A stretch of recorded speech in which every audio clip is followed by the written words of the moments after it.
এই জায়গাতে একটা মসজিদ আছে, মেহরাবটা নাকি জরাজীর্ণ অবস্থায়। আমার বলতেছে যে এই মসজিদে এক নজরে দেখবার লাগে। আরে আমি তো আইছি, নির্বাচনে আসছি, রাস্তাঘাট, মাদ্রাসা, মসজিদ, খানকা, পাকা ঘাট, কালভার্ট, ব্রিজ, এইগুলো এমপিদের কাজ। আমার তো কষ্ট লাগতেছে একটা জিনিস, আমি তারও অসীমরে কইলাম, দেখি আমার কোমরটা খুব বেদনা করতেছে। কি রে ব্যথা করতে জানি, 7টা ঘন্টা আমি ঘুরছি মাটির রাস্তা, এত কত ডিস্ট্রিক্টে যায়, কত ভালো ভালো প্রেক্ষাপট রাস্তাঘাটে, কিন্তু এখানে আমরা বিগত দিন অনেক কিছু একটু ছিল, কিন্তু আপনাদের সাথে প্রতারণা করছে। শুধুমাত্র একটা বছরের বাজেট দিয়া একটা সাইট শেষ করে আমাদের রাস্তাঘাট করে।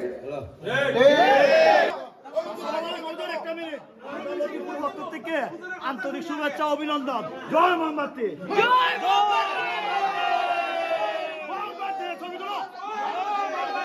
যদি সংসদে যাওয়া যায় তাহলে আপনি যে কথাটা বলবেন আইনের ভিত্তিতে বলবেন, যেন আইন হয়, প্রস্তাব করতে পারবেন। আমি বারবার বলি, এই দেশের নবীর বিরুদ্ধে যারা কথা কইব তাদের মৃত্যুদণ্ড দিতে হবে। এখানে যে বলতেছে আইন হইতেছে জায়গা জায়গা কইতেইব, আর বলার মতন হিম্মত লাগবে। কারণ যারা সংসদে যায় ম্যাক্সিমাম তো জেনারেল।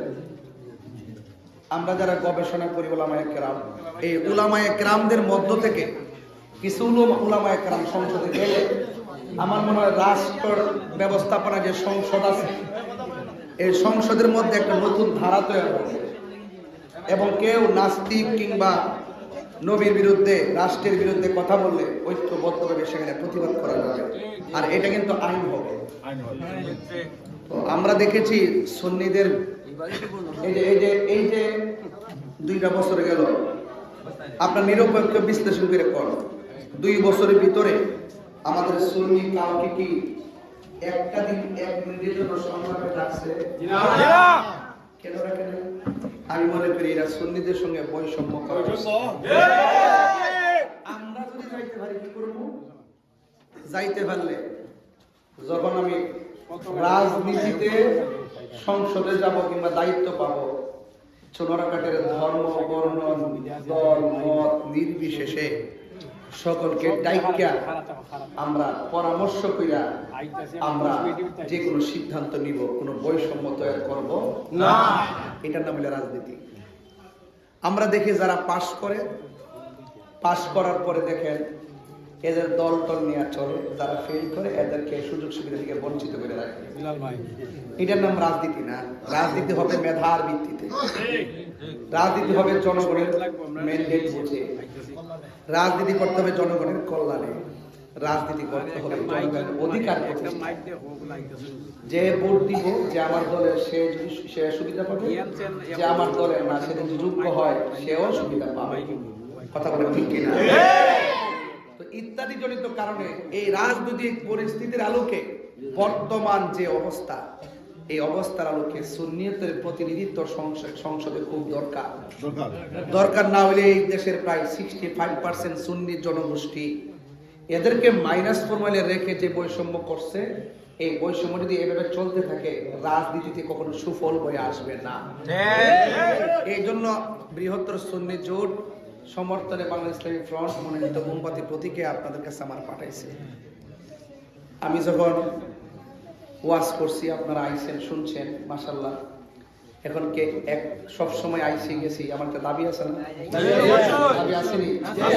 তো দাবি থাকলে দয়া করে সুন্নিয়তের সুমহান বৃহৎ স্বার্থে সার্বভৌমত্ব সুরক্ষায় সকল মানুষের অধিকার প্রতিষ্ঠায়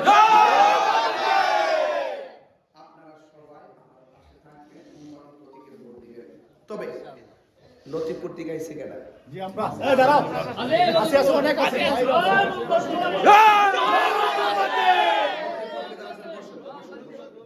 আর হবিবপুর থেকে যারা আছে তো সবাই হবিবপুর বাসী এখানে আশ্রয়, আর শাকির মোহাম্মদ বাজার থেকে তার কাহিনী বলছে। আজকে এই প্রোগ্রাম নিয়ে চলতেছে 14টা প্রোগ্রাম, ভাই মোট সব আরো মনে হয় 1 বিঘা আছে, আমি জানি ইনশাআল্লাহ। শতং বাজার এখান থেকে জামুগা মাধবপুর গোপালপুর দিয়ে জামুগা আদার থেকে জামুগা আবার খান্দুরা সব মিলে দুইটা রাত্রে 4টার পরে একটু শুরু একটু ফজর টাইম আবার উঠতে আবার দৌড় এইভাবে চলতেছে এই পুরো একটা মাস। তবে আমার কষ্ট লাগে না যখন দেখি আপনারা নিঃস্বার্থে আমার জন্য নিঃস্বার্থে টাকা পয়সা ছাড়া রাস্তাঘাটে যখন কাজ করেন, স্লোগান দেন, নিজের ভাড়া খরচ করতেছেন, নিজে খরচ করতেছেন, খরচ করে নিজে সব সাজাই সুজাই করতেছেন, এই দৃশ্য যখন দেখি তখন আমার কলিজাটা ঠান্ডা হয়ে যায়, মানে বইরা জায়গা আর কি। এত আমার শান্তি লাগে। এই জন্য আপনাদেরকে আমার পক্ষ থেকে ধন্যবাদ। একটা কথা বলছেন, এই জায়গাতে একটা মসজিদ আছে মেহরাবটা নাকি জরাজীর্ণ অবস্থায়। আমার বলতেছে যে এই মসজিদে একটা দেখবার জায়গা। আরে আমি তো আইছি নির্বাচনে আসছি, আমার কাছে আপনারা যেভাবে বলছেন আমার কাজ কিন্তু জনগণের উন্নয়ন করা। যদি আল্লাহ পাক আমার সমর্থন দেয়, আর যদি আল্লাহ পাক আমাকে মানে দয়া করে আপনাদের সমর্থন থাকে, তাহলে ইনশাল্লাহ রাস্তাঘাট, মাদ্রাসা, মসজিদ, খানকা, পাকা ঘাট, কালভার, ব্রিজ এইগুলো এমপিদের কাজ। আমার তো কষ্ট লাগতেছে একটা জিনিস, আমি তারও অসীমে কইলাম, দেখি আমার কোমরটা খুব বেদনা করতেছে। কি রে ব্যথা করতে জানেন? 7টা ঘন্টা আমি ঘুরছি মাটির রাস্তা, এত কত ডিস্ট্রিক্টে যায়, মানে কত ভালো ভালো প্রেক্ষাপট রাস্তাঘাটে, কিন্তু এখানে আমরা বিগত দিন অনেক কিছুই তো ছিল, কিন্তু আপনাদের সাথে প্রতারণা করছে।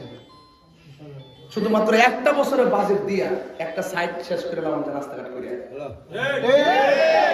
মানে অনেক প্রতারণা করছে। আমার অনেক খারাপ লাগছে। আরে মানুষ তো খা কিছু দিয়া খাইতো তো সবই খাইলেছে। ব্যাপারটা কিন্তু দুঃখজনক। ব্যাপারটা কি আইসি কিন্তু ঠিক হয়, বাজেট কিন্তু আইসি ঠিক হয়, কিন্তু আপনারা পাইছেন না। তো আমি অনুরোধ করে বলবো, ইনশাআল্লাহ আমারও তো আরেক বেশি খাল লাগতো না, আমি দিবার লাগে আইসি না বাজার, আমি দিবার লাগে আইসি। আমি শাসক কিংবা শোষক হতে আসি নাই, আমি সেবক হইতে আইসি। আপনারা শুধুমাত্র মা বোনদেরকে উদ্বুদ্ধ করবেন, মা বোনদেরকে বলবেন সকাল সকাল যেন কেন্দ্রে যায়, সকাল সকাল। আর আপনারা কেন্দ্রটা পাহারা দিয়ে রাখতে পারবেন ইনশাআল্লাহ। নাকি কেউ আবার জোর জবরদস্তি করলে আমরা একটু দূর মানে তাকে বই পাবেন নাকি? আপনারা প্রত্যেকটা কেন্দ্র আপনারা সুন্দর করে টিম তৈরি করবেন এবং আপনারা ন্যায্য ইমানি আমানত ভোটটা দেওয়ার জন্য সংঘবদ্ধভাবে সেই কেন্দ্র থাকবে ইনশাআল্লাহ। সংখ্যায় 100 হোক 200 হোক সন্ধ্যা পর্যন্ত রাজারা লয়ার পারবেন যাবে। কথা কোন ঠিক না? পারবেন না? আপনারা পারবেন না ইনশাআল্লাহ। এখন থেকে তৈরি করে লাগবে, এখন থেকে তৈরি করবে, ঠিক আছে? আগের দিন থেকে কিন্তু গোট তুইব মামুনিদের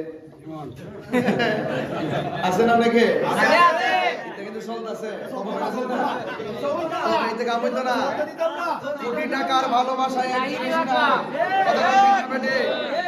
আমরা নির্বাচন করতেছি ভালোবাসা দিয়া, এবার যাবে হিংসা, জিতে যাবে ভালোবাসা। কথা বল ঠিক না বেটে? আগের দিন থেকে ফুলামান শক্ত থাকবেন ইনশাআল্লাহ। কোনো অপশক্তি যেন নির্বাচনে যে আকাঙ্ক্ষা সৃষ্টি হয়েছে, আকাঙ্ক্ষা যেন ব্যাহত না হয়। আমরা জনগণের ম্যান্ডেট নিয়ে, জনগণের রায় নিয়ে আমরা ইনশাআল্লাহ কাঙ্ক্ষিত রেজাল্ট যেন অর্জন করতে পারি। আপনারা সবসময় সমর্থন দিয়ে যাবেন, পাশে থাকবেন। আপনারা এখন থেকে একটু কষ্ট করেন, আর কষ্টের প্রতিদান আমার কাছে সাউন্ড লাগবে না বাজার। আমি এমন ব্যক্তি দেখছেন না, সকালে বেরিয়েছি মোটরসাইকেল দিয়ে, কোন বেড়া ওর 8 ঘন্টা ঘুরবো, আমি ঘুরুই না বেড়োই। এক বেড়া কয় তাই রোজের বিচারে ভাবা যায় বলি, আমি তো বাজার যদি আল্লাহ দয়া করে, আমি তো সারা দেশ ঘুরছি, টাইমে টাইমে আমার সবাই পাইছে, একবারে ঘন্টা টু ঘন্টা হিসাব, ঘন্টা টু ঘন্টা হিসাব। আর আপনারা যারা এখানে আছেন, এটা তো সোনারঘাট মাধবপুর খুব বেশি বড়, একদিনই তো সবগুলো লবণ যায়, বরং যায় যে উঠান বৈঠক আপনারা করতেছে, এই উঠান বৈঠক আমার মধ্যে আপনাদেরকে নিয়ে করবো। আপনার সমস্যাটা কি? আপনার সমস্যা আপনি বলবেন, আল্লাহ যেন সমাজের প্রত্যেকটা সমস্যা যেন দৃঢ়তার সাথে পালন করার, বাস্তবায়ন করার তৌফিক আমাদের দান করে সকলকে আমিন। আপনারা কষ্ট করে খুব সুন্দর আয়োজন করছেন, লতিপুর, হবিবপুর, শাকির মোহাম্মদপুর, যেখান থেকে যারা শাকির মোহাম্মদ থেকে যারা যেখান থেকে আসছেন, আপনাদের সকলকে আমার পক্ষ থেকে আন্তরিকভাবে অভিনন্দন, শুভেচ্ছা জানাচ্ছি। এখানে